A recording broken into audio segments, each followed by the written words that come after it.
A series of Ukrainian drone attacks on the Russian-controlled Zaporizhzhia nuclear power plant has led to significant injuries and extensive damage, leaving the nearby town of Enerhodar largely without power and water. The incidents have sparked severe reactions from Russian officials and calls for international intervention.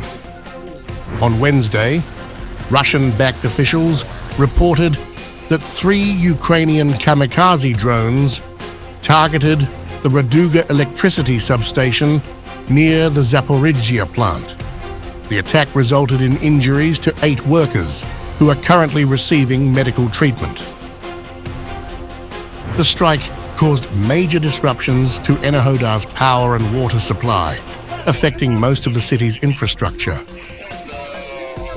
Eduard Senevoz, the Russian-installed mayor of Enerhodar, stated that this attack is the 3rd within 2 weeks.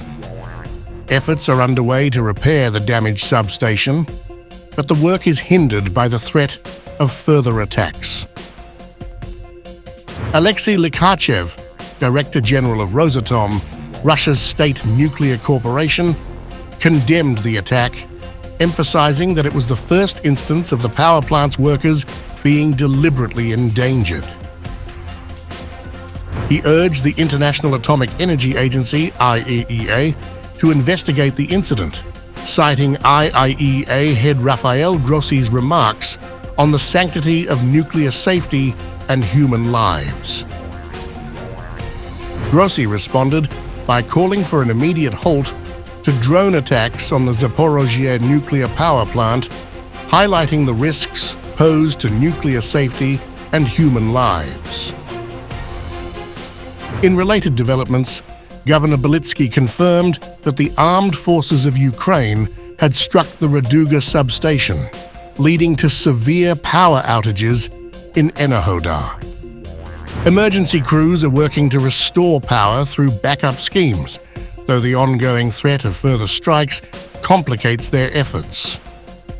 Meanwhile, military clashes in the region continue to escalate.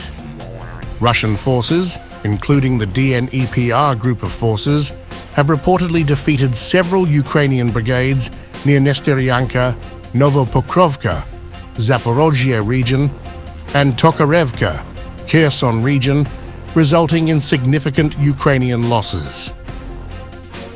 In separate incidents, Russian shelling in the Vasilivka and Polihai districts claimed the lives of a man and a woman and injured another man in the Zaporizhzhia district. Throughout the day, Russian forces launched 391 strikes on 10 settlements in the region, employing airstrikes, UAVs, MLRS, and artillery.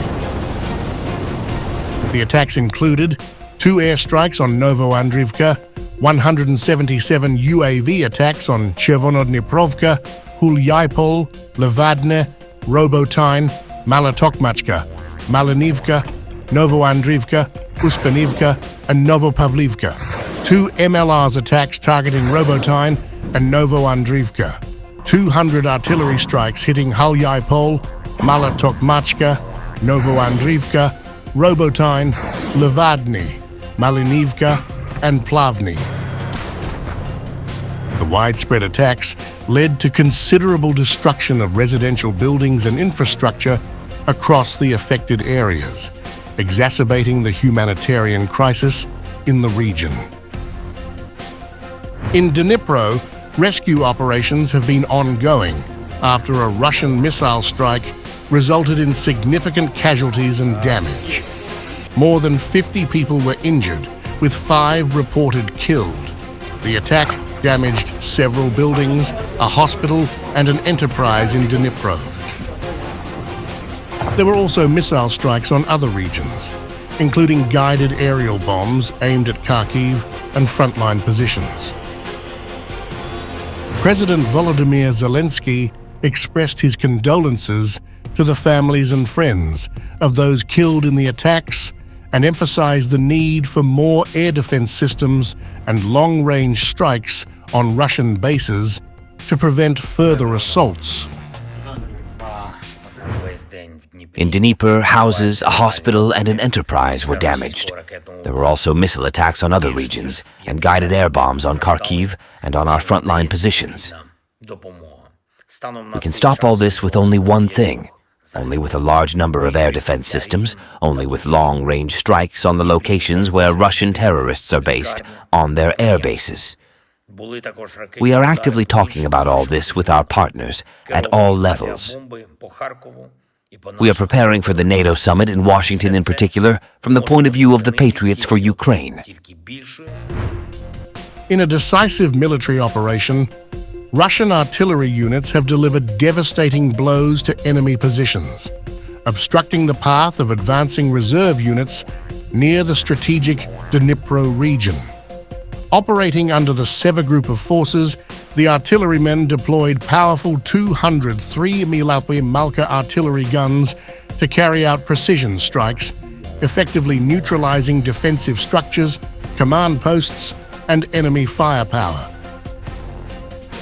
The relentless barrage, conducted with high explosive and fragmentation shells, has demonstrated the formidable range and destructive capability of the Malka artillery, reaching targets up to 37 kilometers away. Upon impact, these shells unleash a deadly radius of destruction, decimating everything within 100 meters, thereby crippling enemy defensive positions and disrupting their operational capabilities.